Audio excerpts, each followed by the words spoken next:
तो आज के क्लास से शुरू करते हैं। तो बताया जाए कल क्या पढ़े थे जी? कल के क्लास में हुआ था कहाँ जी असाइनमेंट? कल के क्लास में आपको बताए थे कि समीकरण को संतुलित कैसे किया जाता है। उसमें दो प्रकार से क्वेश्चन थे। एक क्या था जी? एक था वर्ड इक्वेशन, यानी कि शब्द समीकरण था, शब्द समीकरण। और दूसरा क्या था? और दूसरा था कंकाली समीकरण। किसमें आपको दिक्कत हो रहा है पहले ये बताइए, कंकाली समीकरण वाला बना है कि नहीं? कंकाली समीकरण बन गया है टोटल। इसमें एक दो क्वेश्चन गलत है, ठीक है। NaNO3 वाला 2 होता है, 3 नहीं होता। तो बोलिए इसको बनाए या टॉपिक आगे बढ़ाए? बोलिए बट्टा वाला। हाँ, एक बट्टा वाला क्वेश्चन है जो आपको दिक्कत कर रहा है लोग। तो चलिए इसको शुरू करते हैं। कंकाली समीकरण का एक क्वेश्चन है, बट्टा वाला क्वेश्चन जिसको आप लोग बोल रहे हैं। देखिए है CaSO4 साफ आ रहा है। हाँ, आज का एकदम साफ क्लीन आ रहा है। CaSO4 into 2H2, यही ना जी। और ये अभिक्रिया करके बना रहा है प्लास्टर ऑफ पेरिस बना रहा है। क्या बना रहा है? Plaster of Paris. ये प्लास्टर ऑफ पेरिस है जी, ठीक है। और जल बना रहा है। इसको बैलेंस करना है आपको। क्या करना है जी? बैलेंस करना है।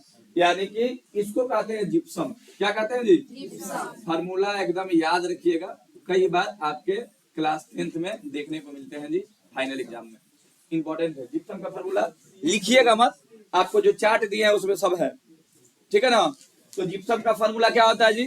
CaSO4 into half H2। अच्छी, ठीक है। और ये टूट करके POP बनाता है। क्या बनाता है जी? POP बनाता है, प्लास्टर ऑफ पेरिस। और जल अलग होता है, जल के परमाणु। आपको बताना है कि इसको संतुलित कैसे किया जाए। शुरू करें। देखिए अच्छा, चलिए ध्यान दीजिएगा। अच्छा बताओ, इसमें कॉपर सल्फेट है, सॉरी कॉपर सल्फेट नहीं है, कैल्शियम सल्फेट है। क्या जी? कैल्शियम सल्फेट एक। और यहाँ पर भी यहाँ पर कैल्शियम सल्फेट के है, ठीक है। और जल का अणु कितना है? 2। यहाँ पर भी देखो कैल्शियम सल्फेट है और जल का अणु कितना है? आधा। यहाँ पे जल का अणु है। तो देखो ये तो बैलेंस है ना, कॉपर सल्फेट, सॉरी कॉपर नहीं, कैल्शियम सल्फेट बैलेंस है। अब तुमको जल को बैलेंस करना है। जल कितना है? वहां पे जल कितना है? 1.5 है। कितना है? 1.5 का मतलब एक वही और 1.5। अच्छा बताओ, अगर ये आधा है, देखो इसमें तो परिवर्तन कर, देखो परिवर्तन हम इसमें भी कर सकते हैं, लेकिन यहाँ पे नहीं करिएगा, यहाँ पे करिएगा। तो बताओ आधा है कितना दे कि 2 हो जाएगा? अरे भैया आधा है, आधा दीजिएगा तो 2 हो जाएगा, ठीक होगा। आपको 2 लाना है ना जी? कितना लाना है? बस 1.5 देंगे। कितना देंगे जी? 1.5 का मतलब क्या होता है? अब बताइए संतुलित हुआ? संतुलित हुआ? अरे भैया भाई 1.5 को जल के अणु और यहाँ पे आधा। 1.5 आधा कितना होता है? 2 होता है। यहाँ पे कितना नहीं समझ में आ रहा था? 1/2 और 3/2। देखो 1 + 3 बटा जुड़ा अवला क्या हो? अवला तो अवला 30 का 2 हो जाएगा। बोलिए 2 आ रहा है कि नहीं आ रहा? यानी कितना देंगे? 3/2। कहीं कहीं 3/2 को ऐसे लिखा रहता है किताब में 1.1/2। इसका मतलब भी होता है 3/2। बताइए हाँ या ना? क्लियर? चलिए लिखिए इसको। सभी बच्चा जो है इसको बना लेगा, क्योंकि फाइनल एग्जाम में आने वाला है क्वेश्चन। फाइनल एग्जाम आज नहीं है, कहिए 2026। 2026 की तैयारी हम लोग अभी से कर रहे हैं जी। और कोई क्वेश्चन है? 14 बना है, बन गया जी 14। ए बाबू 10 सेकंड में इसको मिटाएंगे, जल्दी करिए। हाँ या ना बस हम मिटा देंगे आपको। बस लिख करके 3/2 लिख लेगा, आंसर आ गया।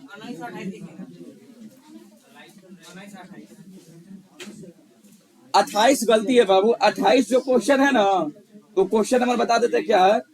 क्वेश्चन नंबर 5 है। 28 से 5 एक ही क्वेश्चन है जी, O2 छूट गया है। समझ में आ रहा है मेरा बाबू? अनईस, ये बन जाएगा जी। आप इसको बना लेना, बन जाएगा। अब हम लोग एक महत्वपूर्ण टॉपिक को देखने जा रहे हैं। सबसे पहले तो सभी विद्यार्थी टेंशन में एकदम रहिए। तो बात एकदम कम लग रहा है, ऐसे कि जैसे एकदम एकदम अति में आया हुआ है, अति शोक सभा में आया हुआ है। मुंह बने रहते किसी का, टाइम से नहीं आइएगा तो मुंह बनाना ही है। अब हम दो टॉपिक पढ़ने वाले हैं आज के क्लास में। एक पढ़ेंगे कि फिजिकल सिंबल का प्रयोग क्यों किया जाता है रासायनिक समीकरण में, अभी कहोगे सर होता क्या है, तो पहले इसको देखेंगे, ठीक है। उसके बाद हम लोग इसके बारे में वन बाय वन करके बताएंगे कि भौतिक संकेत होता क्या है और कहाँ कहाँ यूज होता है। क्लियर? ठीक है। अच्छा देखिएगा, अच्छा पहले हेडिंग कर लेते हैं, उसके बाद आपको बताते हैं। आप जानते हैं कि हमारे समाज में दो प्रकार के लोग रहते हैं, एक मेल और एक फीमेल। दो ही प्रकार के लोग रहते हैं ना। आपका नाम सरिवारी होता है 3 नंबर, लेकिन जनरली कितना होता है? 2 ही होता है। इनमें कोई दूसरा लिंग है जी? 2 ही लिंग है, एक मेल और एक फीमेल है। अब बीच वाला नहीं है, क्या बोलते हैं उसको? अरे वाह, ट्रांसजेंडर, क्या बोलते हैं जिसको? ट्रांसजेंडर बोलते हैं, है जी इसमें।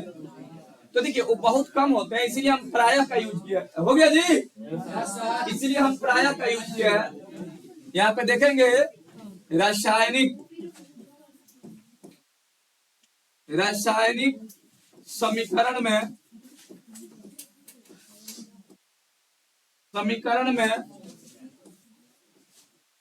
भौतिक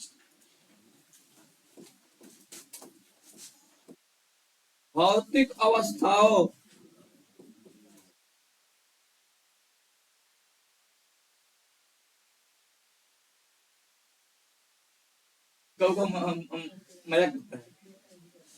चलिए, रासायनिक समीकरण में भौतिक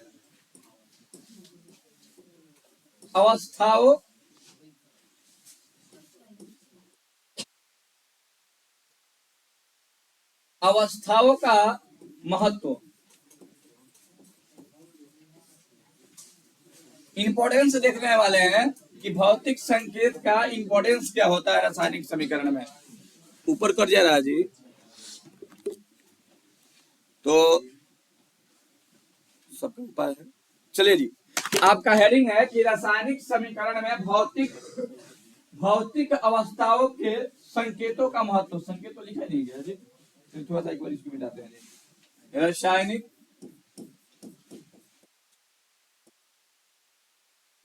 रासायनिक समीकरण में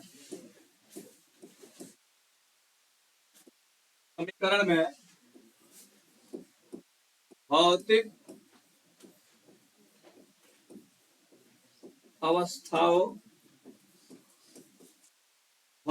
अवस्थाओं के संकेतों का महत्व,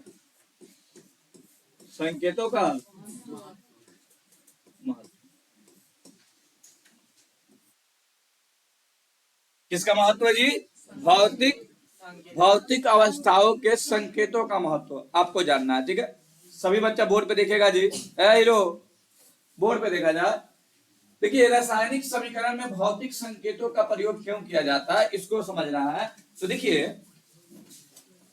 अगर समाज की बात करें तो हम लोग के समाज में 2 प्रकार के लिंग हैं जी, एक मेल है और एक फीमेल है। प्राय यही ना है जी, 2। अच्छा देखिएगा, उन दोनों लिंग का ये यानी दोनों जो होता है जेंडर का अलग अलग जो होता है सिंबॉलिक फॉर्म है। जैसे लड़की है तो बड़ा बड़ा केस रखेगी, लड़का है तो छोटा छोटा केस रखेगा। इसके अलावा भी बहुत प्रकार के सिंबॉलिक फॉर्म होते हैं, ठीक है, जिससे आप आसानी से पहचान जाता है। जी बताओ, लड़की भी बाल पूरा कटवा ले एकदम, लड़का के ड्रेस में आ जाए तो बताओ, अगर दूर से देखेगा तो समझ पाएगा कि लड़का की लड़की है? उसके लिए पास आना पड़ेगा ना, है कि नहीं? अगर लड़का है बड़ा बड़ा बाल कर ले, कान छेदवा ले, तो बताओ आप अगर दूर से देखते हो तो कैसे दिखाई देगा? जैसे रील वाला दिखाई देता है कि नहीं है जी? है ना जी? उसी प्रकार से बाबू, तो समाज में क्या किया गया है कि लड़कियों के लिए अलग ड्रेस भी है जी, है कि नहीं है जी? लड़की है तो अलग ड्रेस बनाती है और लड़का जो है अच्छा लड़का ही है लेकिन लड़की का ड्रेस पहन लिया है, तो दूर से देखेगा तो कैसा लगेगा? तो दोनों में अंतर करने के लिए सिंबॉलिक फॉर्म दिया गया है। उसी प्रकार से रासायनिक समीकरण में उनके अवस्थाओं को पहचानने के लिए एक सिंबॉलिक फॉर्म दिया गया है। ठीक है, तो उसी सिंबॉलिक फॉर्म को आज समझना है। क्लियर? शुरू करें। जैसे देखिएगा एक रासायनिक अभिक्रिया देखिएगा, आइए एक एग्जांपल देखते हैं, रिएक्शन देखते हैं। ये मजाक करता है कभी कभी। चलिए एक रिएक्शन देखेंगे हम लोग, आवाज नहीं करो बाबू। एक रिएक्शन देखेंगे, H2 प्लस O2 अभिक्रिया करके बना रहा है H2। क्या बना रहा है जी? H2 प्लस O2 अभिक्रिया करके क्या बना रहा है वो? H2O बना रहा है। तो बताओ क्या ये देखने से मालूम चलता है कि गैस है कि ठोस है कि द्रव है? मालूम चलता है। इसीलिए यहाँ पे लिखेंगे जी। क्या लिखेंगे? ये लिखेंगे जी और ये लिखेंगे। अब बताओ तो तुम देखकर बता सकते हो कि ये जो हाइड्रोजन है किस अवस्था में है? क्लियर? ये बताओ ऑक्सीजन किस अवस्था में है? और जल किस अवस्था में है? L4 यानी भौतिक संकेतों का प्रयोग इसलिए करते हैं ताकि उसके अवस्था के बारे में जानकारी प्राप्त हो सके। किसके बारे में जी? एक और क्वेश्चन देखते हैं, बड़ा ही मजेदार आपको लगेगा जी। ये देखिएगा, ये है कॉपर सल्फेट, ठीक है, और ये है आयरन। ठीक है, आयरन माने लोहा, स्त्री मत करने लगना, लोहा है जी। ठीक है, अभिक्रिया करके बना रहा CuSO4। अभिक्रिया तो कॉपर सल्फेट का विलयन है, ठीक है, और अभिक्रिया कर रहा है किससे? लोहा से, तो बन जाएगा FeSO4। क्या बनेगा? और कॉपर हो जाएगा अलग। तो बताओ अगर इस रिएक्शन को ऐसे ही छोड़ दे तो क्या तुमको समझ में आ रहा है कि कौन विलयन है कौन क्या नहीं है? उसके लिए क्या करेंगे हम? यहाँ पे लिखेंगे AQ। क्या लिखेंगे जी? ये एक्वस है यानी जलीय विलयन है, ठीक है, और यहाँ पे लिखेंगे S। क्या लिखेंगे? यानी ये ठोस अवस्था में है। लोहा कैसा होता है जी? ठोस होता है, और अभिक्रिया करेगा तो ये बना लेगा। अब ये हो जाएगा विलयन और इसको नीचे करेंगे तो ये आपको तीर आ गया इसमें। इसका मतलब ये होता है कि ये बता रहा है कि ये विलयन कैसा है? जलीय है, और इसमें क्या डाला जा रहा है? कोई ठोस पदार्थ। क्या डाला जा रहा है जी? ठोस पदार्थ। ठीक है, ठोस पदार्थ कौन है? लोहा। और डालने के बाद ये क्या बन रहा है? FeSO4। ये क्या हो गया? विलयन। पहले विलयन किसी और चीज का था, अभिक्रिया के बाद विलयन बदल गया और बाहर क्या निकल गया जी? और ये जो नीचे एरो दिखाई दे रहा है ना, ये सिंबल है अवक्षेप का। क्या वाला जी? अच्छा, अवक्षेप आप लोग समझते हैं? चूना के लीजिए, चूना और उसको पानी में डाल, बिना बुझा हुआ चूना लीजिए, ठीक है, और उसको पानी में डाल दीजिए, तो देखिएगा जितना भी चूना है ना सब नीचे आप पेंदी में बैठ जाता है ना, यही अवक्षेप कहलाता है। क्या कहलाता है जी? जो पेंदी में बैठ जाए किसी बर्तन के, उसे क्या कहेंगे? अवक्षेप कहेंगे। क्लियर? समझ में आ रही मेरी बात? तो क्वेश्चन है कि देखिएगा, इसको हेडिंग के रूप में हम लिखे हैं, लेकिन ये क्वेश्चन है, कई बार आपके एग्जाम में आता है, एनसीईआरटी में दिया हुआ है कि रासायनिक समीकरण में पदार्थों के भौतिक संकेतों का प्रयोग क्यों किया जाता है? वाई। तो बताओ अगर इसको नहीं करते हम तो क्या देखने से तुमको मालूम चल जाता है इसकी भौतिक अवस्था क्या है? मालूम चल जाता जी? क्या मालूम तुमको चलता है कि अवक्षेप होगा? ये तुम तो ऐसे लिख देता, सॉलिड लिख देता ना। तो रासायनिक समीकरण को देखने से पदार्थों की भौतिक अवस्थाओं के बारे में जानकारी प्राप्त नहीं होती। हेलो बोर्ड पे प्रिंस है ना आप प्रिंस है ना? अरे भाई आप टोपी वाला, हाँ आप ही बोल रहे हैं। क्या नाम है? किशन। एडमिशन हो गया? बहुत अच्छा किशन। तो चलिएगा जी, ध्यान से देखिएगा, भौतिक संकेतों का प्रयोग क्यों करते हैं जी? भौतिक संकेतों का प्रयोग इसलिए करते हैं ताकि पदार्थों के उसके अवस्था के बारे में जानकारी प्राप्त हो सके। आपको ये प्राप्त हो सके कि पदार्थ ठोस है कि द्रव है कि गैस है। क्लियर ना? या आपको ये पता चल सके कि पदार्थ जो है उड़नशील है या फिर पदार्थ जो है अवक्षेपण का कार्य करेगा। क्या बना रहा जी? अवक्षेपण। क्लियर? एक और रिएक्शन देखिएगा, ठीक है, इसमें आपको आनंद आ जाएगा जी। दिखाई दे रहा है यहाँ पे, हाँ दे रहा। चलिए जी, रिएक्शन देखिएगा। H2SO4, H2SO4 है, और ये अभिक्रिया कर रहा है जिंक से। किससे अभिक्रिया कर रहा है? जिंक से अभिक्रिया कर रहा है, और बना रहा है ZnSO4, और हाइड्रोजन को रिलीज कर रहा है। क्या आपको देखने से मालूम चल रहा है कौन गैस है? हाइड्रोजन के बारे में चूंकि आप जानते हैं तो गैस कह सकते हैं, ठीक है, लेकिन यहाँ पे संकेत क्या होगा ये आप नहीं जानते, ठीक है। तो देखो यहाँ पे हम भौतिक संकेत देंगे, यहाँ पे लिखेंगे AQ, यानी कि ये, या फिर डाइल्यूट इसको कर देते हैं। क्या है जी? डाइल्यूट। डाइल्यूट का मतलब है, अभी फिलहाल आप लोग समझिए कि इसमें पानी है। क्या है जी? एक और फॉर्म में है कि यहाँ पे लिखते हैं S, यहाँ पे लिखते हैं AQ, और यहाँ पे लिखते हैं तीर ऊपर। तीर, एक तीर नीचे था और एक तीर ऊपर है, यानी कि ये अवस्था को बताता है कि ये डाइल्यूट है, यानी इसमें क्या है जी? पानी मिलाया गया है। ये सॉलिड है, ठीक है, ये कैसा है? जलीय विलयन है, ठीक है, और ये क्या जी? उड़नशील गैस है। क्या जी? ऊपर एरो होगा तो उड़नशील गैस होगा। बोलिए बाबू मेरे कोई दिक्कत? तो आप एक क्वेश्चन लिखिएगा, हेडिंग को ऐसे ही रहने दीजिएगा, क्वेश्चन लिखिए, उसी को आगे बढ़ा देते हैं, या फिर हेडिंग करिए, हेडिंग करिए। अरे हेडिंग कर लीजिएगा ना तो नीचे क्वेश्चन लिखवा देंगे। क्लियर? लिखो, रासायनिक समीकरण में भौतिक अवस्थाओं के संकेतों का महत्व। जिन बच्चा को समझ में नहीं आया होगा, इस वीडियो को अपलोड कर दिया जाएगा, जस्ट आप लोग घर पे जब जाइएगा तो देख लीजिएगा, या फिर रात में कर देंगे, सोने से पहले देख लीजिएगा। क्लियर? आज का वीडियो आपको साफ दिखाई देगा क्योंकि ब्राइटनेस का काम इसमें कर दिया गया है। रासायनिक समीकरण में भौतिक अवस्थाओं का महत्व या भौतिक संकेतों का महत्व, ठीक है।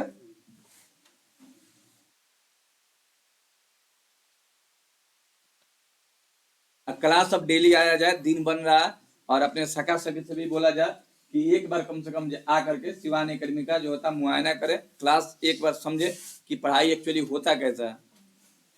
ना तो आज का गजबे समय है, जो बैनर लगा लिया कोचिंग है, बस लोग उसको मास्टर समझ जाता है। हाँ, नहीं रिएक्शन नहीं होता ना, आपको हेडिंग करना है। हेडिंग डाल लिए ना, लिखिए, भाषा लिखिए तो नीचे इसके वहीं दो बैनर लगा दो, कोचिंग स्टार। अगर जीवन में बड़ा एकदम खूबसूरत है, बच्चा का परवाह किए बिना कहीं भेज देगा, ठीक है। सबसे पहले मास्टर का मुआयना ये करना है कि मास्टर को आता क्या है। आजकल इतिहास के मास्टर साइंस पढ़ाते हैं, साइंस के मास्टर इतिहास पढ़ा रहा है, आर्ट वाला जो होता है, इतिहास वाला जो होता है मैथ पढ़ा रहा है। ऐसा जो होता है नमूना चलता है। देखिए, पढ़ाने के लिए ऑलराउंडर का जीवन ज्यादा समय के लिए नहीं होता है। आप कहोगे सलाम ऑलराउंडर है, ऑलराउंडर बाबू एक चीज में विशिष्ट बनना है आपको, इसलिए ना आपको अलग अलग टीचर हम दिए हुए हैं, सारे सब्जेक्ट का अलग अलग टीचर है, ना तो हम अकेले नहीं पढ़ा लेते, सब पैसा बच जाता हमें पास, ठीक है। लेकिन बचने नहीं दिया जाता, आपको दिया जा रहा है कि भाई मेरे आप अलग अलग टीचर से पढ़िए, बेहतरीन पढ़िए, ठीक है। चलो लिखो, लिखिए, रासायनिक समीकरण में, रासायनिक समीकरण में जो लोग इसको ऑनलाइन देख रहे हैं उसको ये भाषा को लिखवाया नहीं जा रहा है, आप लोग जो है सुनकर लिख लीजिएगा। लिखिए जी, जो लोग क्लास नहीं आए हुए हैं ऑनलाइन के माध्यम से आप लोग क्लास अटेंड कर लीजिएगा। रासायनिक समीकरण में पदार्थों को देखने से, रासायनिक समीकरण में पदार्थों को देखने से, रासायनिक समीकरण में पदार्थों को देखने से उसकी भौतिक अवस्था, उसकी भौतिक अवस्थाओं लिखिएगा जी, उसकी भौतिक अवस्थाओं, उसकी भौतिक अवस्थाओं की जानकारी प्राप्त नहीं होती है, उसकी भौतिक अवस्थाओं की जानकारी प्राप्त नहीं होती है, भौतिक अवस्थाओं की जानकारी प्राप्त नहीं होती है, प्राप्त नहीं होती है, भौतिक अवस्थाओं की जानकारी प्राप्त नहीं होती है, अर्थात दिया गया पदार्थ, दिया गया पदार्थ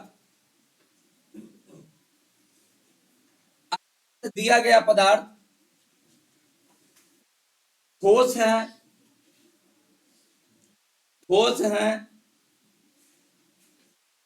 कमा द्रव है या गैसीय पदार्थ है, गैसीय पदार्थ है या जलीय विलयन है, जलीय विलयन है, जलीय विलयन है या उड़नशील पदार्थ है, उड़नशील लिख लीजिएगा, उड़नशील, उड़नशील पदार्थ है,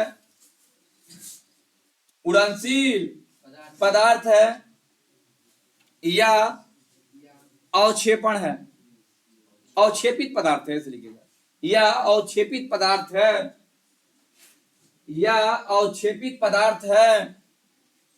कौन पदार्थ है जी? अवक्षेपित पदार्थ है। इन्हीं सारी इन्हीं सारी जानकारियों को प्राप्त करने के लिए, इन्हीं सारी जानकारियों को प्राप्त करने के लिए, इन्हीं सारी जानकारियों को प्राप्त करने के लिए, क्या करने के लिए जी? प्राप्त करने के लिए रासायनिक समीकरण में, रासायनिक समीकरण में पदार्थों के भौतिक अवस्थाओं के, रासायनिक समीकरण में, अच्छा पदार्थों हटा दीजिएगा जी, रासायनिक समीकरण में भौतिक अवस्थाओं के संकेतों का प्रयोग किया जाता है। भौतिक,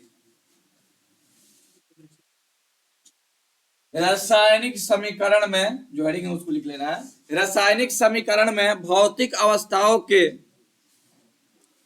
रासायनिक समीकरण में, रासायनिक समीकरण में भौतिक अवस्थाओं के संकेतों का प्रयोग किया जाता है। प्रयोग एरो देकर लिखिएगा या जैसे में लिखिएगा, जैसे में लिखिए, जैसे में, एग्जाम्पल, एग्जाम्पल लिखिएगा, यहाँ पे हम लिख देंगे, आप लोग समझते चलिएगा जी। ठीक है, लिखिए, एरो देकर लिखिएगा। ठोस के लिए एक नंबर देख लीजिए, ठोस, ठोस के लिए, हाँ, ठोस के लिए एस, ठोस के लिए एस। 2 नंबर लिखिएगा, द्रव के लिए, द्रव के लिए एल, द्रव के लिए एल, क्लियर। तीसरा लिखिएगा, उड़नशील,